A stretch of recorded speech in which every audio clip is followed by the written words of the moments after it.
Shalom Aleichem. El día de hoy es Yom Yerushalayim. Lamentablemente puede ser que no te hayas enterado, depende de qué círculo sigas, pero si vives en una comunidad judía y no utilizas casi el internet, seguramente, depende de qué comunidad judía sea, no te enteraste que el día de hoy es un día muy especial. Yom Yerushalayim es el día que un día como hoy, hace 57 años, logramos ganar una victoria aplastante. Hashem nos dio a nuestros enemigos en la mano y pudimos acabar con ellos, con 5 países que nos estaban atacando por todas las fronteras de Eretz Israel. Logramos acabar con ellos en 6 días. La guerra, la famosa guerra de los 6 días, que si no la conoces te recomiendo que investigues y que conozcas cómo Dios maneja el mundo, y lo puedes ver a través de la guerra de Yom Yerushalayim. Un día que lamentablemente no tiene mucha publicidad y en muchas comunidades judías lamentablemente no se habla de él, no se festeja. Cuando a mí me da coraje escuchar que no pase esto. Yo estuve muchos tiempos en varias comunidades donde pues un día normal. En el mejor de los casos, en algunas sinagogas comunitarias en México, entonces no se cita Hanunim, la comunidad Ashkenazí, la Keilah como tal, ellos sí hacen Halel, creo que sin Berajá, entonces festejan un poco más, pero realmente son pocas las comunidades y poca la gente que realmente está involucrada y que realmente entiende y siente la razón de festejar este día. Y es lamentable, pero así es como está la situación actualmente. Sin embargo, debemos de entender por qué razón tendríamos que festejar. Porque deben saber que el mundo judío está dividido. Hay principalmente dos extremos y mucha gente en medio, donde hay extremos donde este día no solamente que no es un día especial para ellos, sino que es incluso un día trágico. Un día que, en el mejor de los casos, hay apatía con respecto a él. En el peor, no importa si cae incluso un Brit Milá, una circuncisión, en la sinagoga van a ser tahanunim, para que no vayas a pensar que se está evitando los tahanunim, que es el rezo especial que se hace para pedir perdón por los pecados. Dentro de cada rezo hacemos eso. Y cuando hay un día de fiesta se omite los tahanunim, cuando hay una circuncisión se omite los tahanunim. Sin embargo, mucha gente, para que no llegues a pensar y que se está confundiendo de que estamos evitando hacer tahanunim por Yom Yerushalayim, entonces hacen tahanunim incluso que haya Brit Milá. Eso es un extremo. Hay otro extremo. El otro extremo es cuando aquella gente que festeja este día y lo celebra con una fiesta muy grande, con Halel, recitan Halel con la Berajá. ¿Esto qué quiere decir? Hay una serie de salmos que decimos en las diferentes festividades, incluyendo, por ejemplo, los 8 días de Hanukkah. Decimos estos salmos y antes y después de recitar estos salmos decimos una Berajá, una bendición especial por la institución del Halel y porque Hashem, a través de los sabios, nos instituyeron a agradecer por los milagros que ha ocurrido a nuestro pueblo a través de recitar Halel. Entonces, estos son los dos extremos. Aquellos que tienen como un día triste y aquellos que lo festejan y que incluso llegan al punto de decir que toda persona que no lo festeja se considera como un renegado. Yo soy más a esa opinión. Por un lado respeto y entiendo las diferentes opiniones, entiendo de dónde provienen.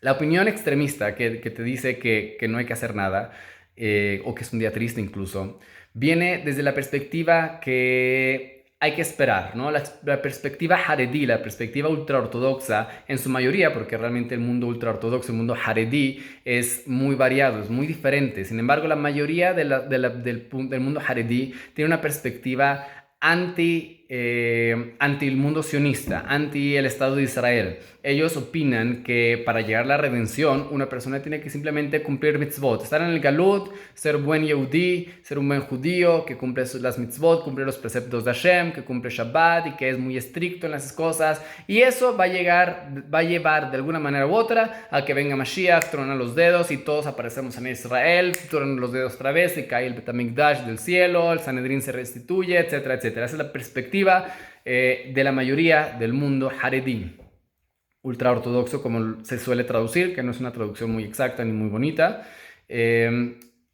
Y bueno, esa es la perspectiva del mundo haredí. Por otro lado, tenemos el mundo del sionismo no religioso. El sionismo no religioso es el sionismo inicial.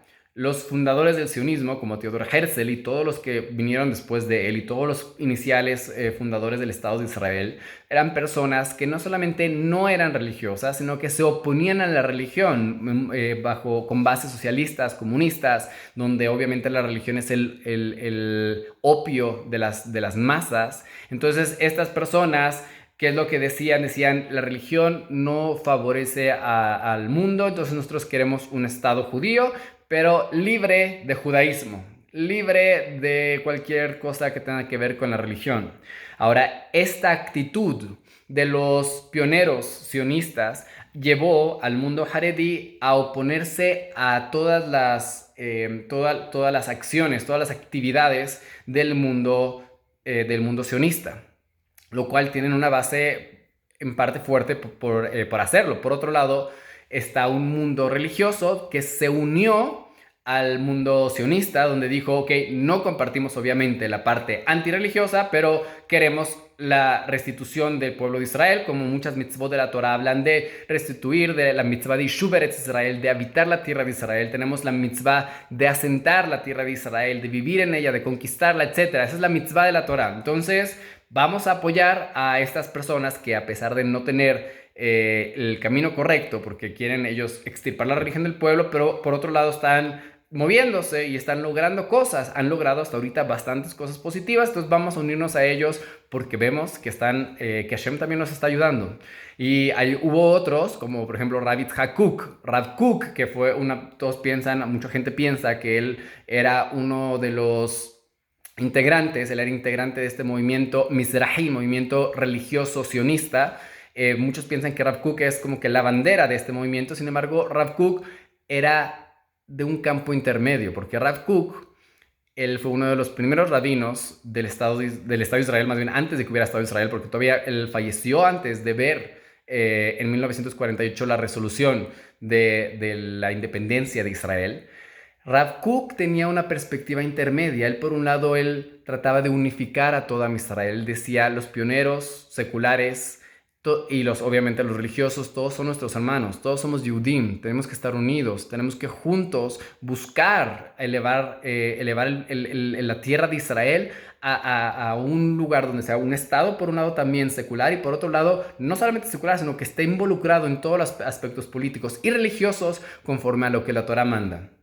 Rav Kook, por lo tanto, trataba de acercar a la gente no religiosa, y por otro lado entendía que si un Estado judío que no tiene la Torah, que no tiene esos mandatos divinos, va a estar falto gravemente de las cosas. Por lo tanto, Rav Kook trataba de, por un lado, acercarse al movimiento, a las personas seculares y unificar y centrar, pero por otro lado se mantenía alejado con la distancia correcta. Decía, ¿sabes qué?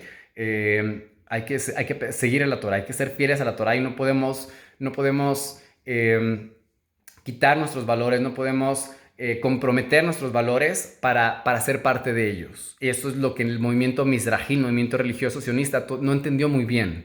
Y esto ha llevado a que una gran cantidad de asimilación dentro del mundo religioso sionista y esta falta de valores, esta falta a veces de estar entre dos extremos, entre el extremo de lo que el Estado quiere, lo que el Estado secular antirreligioso quiere y lo que la Torah me pide, ¿no? Entonces, por ejemplo, muchos estuvieron a favor de en 2005 retirarse de Gaza, de Gush Katif, lo que era en ese momento, y el ejército israelí tuvo que sacar a la fuerza a los ciudadanos de Gush Katif en ese lugar. El ejército tendría que haber rehusado hacer esas órdenes, y muchos soldados que sí se rehusaron y que no cedieron ante sacar a sus hermanos de nuestra propia tierra. Hubo muchos otros que ante esta dictonomía que tenían, donde por un lado sí, tengo que seguir la Torah, pero por otro lado este es el Estado, y el Estado, pues tengo que obedecer al Estado, entonces siguieron las órdenes que no tenían que haber seguido y fueron y sacaron a nuestros hermanos en Gush Katif, en Gaza, en el 2005, y ahora vemos lo que sucedió. Ok, volviendo al tema. Entonces teníamos esta dictonomía desde el inicio, desde los inicios, desde 1800, 1900, y los inicios del Estado de Israel. Tenemos este problema entre los dos campos. Por un lado, el campo Haredi, que no quiere tener nada que ver con el movimiento sionista, no le interesa realmente involucrarse en el restablecimiento de la tierra porque está esperando que de manera mágica sucedan todos los eventos de la llegada del Mashiach y de la construcción del Bet HaMikdash, y por lo tanto no tienen ningún interés y no se involucran en la construcción del nuevo Estado de Israel. Por otro lado tenemos el grupo sionista secular, que no le interesa en lo más mínimo la religión y por el contrario quieren extirpar y hacen e hicieron acciones muy específicas para extirpar la religión dentro del pueblo. Y por otro lado tenemos campos intermedios, gente que dice sí, yo me voy y los apoyo, aunque no es lo mejor, no es lo correcto, no están haciendo las cosas bien, pero apoyo el movimiento sionista porque están haciendo cosas que sí están bien, como el restablecimiento de la tierra, plantear la tierra, comprar la tierra de los árabes, etcétera, etcétera. Están haciendo cosas positivas, entonces me uno con ellos. Y estaban gente intermedia que decía, ¿sabes qué? Y este es el punto más sensato, que lamentablemente no hubo mucho apoyo para el movimiento de Rav Kook, que él incluso trató de hacer un movimiento que se llama Degel Yerushalayim, donde habló con los Rabbanim, Haridim, que estaban en Hutz La'aretz para tratar de que apoyaran el movimiento, su movimiento que lo quería llamar Degel Yerushalayim, donde iba a ser un movimiento donde no se iba a pegar a los sionistas, pero por otro lado quería apoyar también al restablecimiento del Estado de Israel, etcétera, pero no hubo suficiente apoyo en ese momento. Y llegamos a la realidad en la que tenemos actualmente, donde obviamente aquel que planta, aquel que trabaja la tierra, aquel que se hace cargo y que lucha y que suda por ello, él va a ser el que va a tener el mando, acá, el cargo. Entonces, por más que le duela al movimiento Haredi, al movimiento ortodoxo, las acciones negativas que provienen del Estado de Israel, que provienen del mandato, que provienen del gobierno, no pueden hacer nada, porque ellos no quisieron involucrarse en su fundación, en su establecimiento. ¿Qué puedes hacer? ¿Qué puedes venir a decir? Cuando ya está todo construido, ¿quieres venir a dirigir y a dar órdenes? Entonces tenemos que empezar otra vez. Entonces, volviendo al tema inicial, que era Yom Yerushalayim. Yom Yerushalayim fue una guerra que obtuvo una victoria, y que hay muchas cosas que hay que hablar de Yom Yerushalayim. Yom Yerushalayim fue el día que Hashem nos dio Yerushalayim en nuestras manos, por eso se llama Yom Yerushalayim, porque no solamente que fue una guerra de defensa, donde si hubiéramos perdido la guerra Haz Shalom, hubiéramos sido destruidos, no hubiéramos tenido Estado de Israel en lo más mínimo, pero no solamente que tuvimos Estado de Israel, logramos una victoria aplastante y humillante contra nuestros enemigos en 6 días, sino que también fue una victoria que obtuvimos la tierra de Israel, obtuvimos la península del Sinai, obtuvimos Yehuda y Shomron, lo que se conoce como Cisjordania, y obtuvimos los altos de Golán. Y obviamente el resultado final no fue tan positivo, porque al final terminamos regresando todo eso por buscar la paz con nuestros enemigos, que ya supimos después qué fue lo que pasó. Regresamos Gaza, y ¿qué nos dieron a cambio? Guerra. Regresamos la península del Sinai y Bezrat Hashem, que no la utilicen en nuestra contra, nuestro enemigo principal Egipto, que está ahorita el ejército más, que está aumentando más en todo el Medio Oriente, es el ejército egipcio, y no creo que sea para ir en contra de Irán. Pero esperemos que Hashem nos cuide y nos salve de estas amenazas de nuestros enemigos. Pero independientemente de todo esto, a pesar de los fracasos posteriores de regresar las llaves del monte del templo, de regresar la península del Sinai, de regresar Gaza, de regresar las alturas del Golán y volver a nuestra tierra un poco reducida como la teníamos originalmente, y no anexar Yehuda y Shomron, la Cisjordania, a pesar de esos fracasos que tenemos actualmente, eso no le quita el gran milagro que Hashem hizo por nosotros hace 57 años. Tenemos un milagro muy grande. Hashem nos salvó de la muerte. Hashem nos salvó de sufrir derrota impresionante. Y tenemos la obligación de agradecer a Hashem por eso.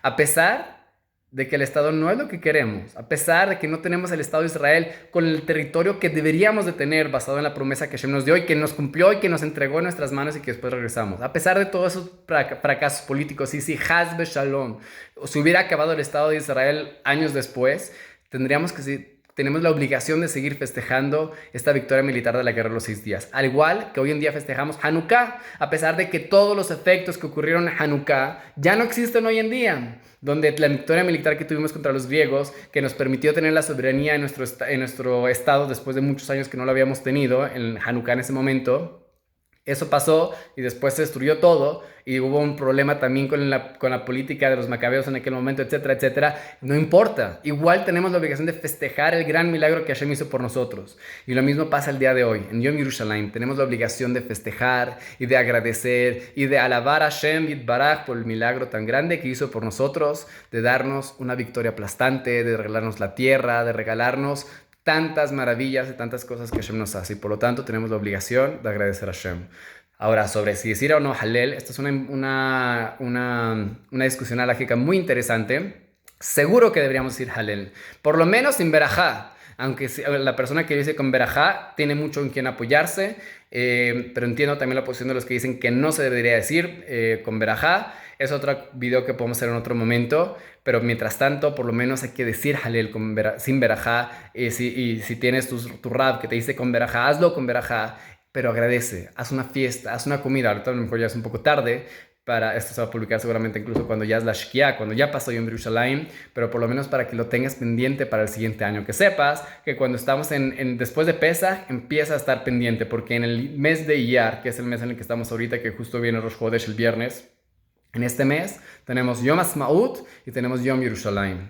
Entonces, quédate pendiente para el siguiente año. Estate pendiente del calendario, no cualquier calendario, porque hay calendarios que, como dijimos, lamentablemente no lo incluyen. ¿Por qué? Porque meten política, cosas que no tienen nada que ver con el milagro que hizo Hashem con nosotros. Entonces, que Hashem nos dé el mérito de celebrar este día en Jerusalén, como lo hacen, que es una fiesta grandísima, que tengamos el mérito del próximo año grabar este video en Harabait y poder mostrarles cómo es la fiesta en Jerusalén mismo. Entonces, que tengamos el mérito de poder llegar pronto, que tengan todos un excelente Shabbat Shalom.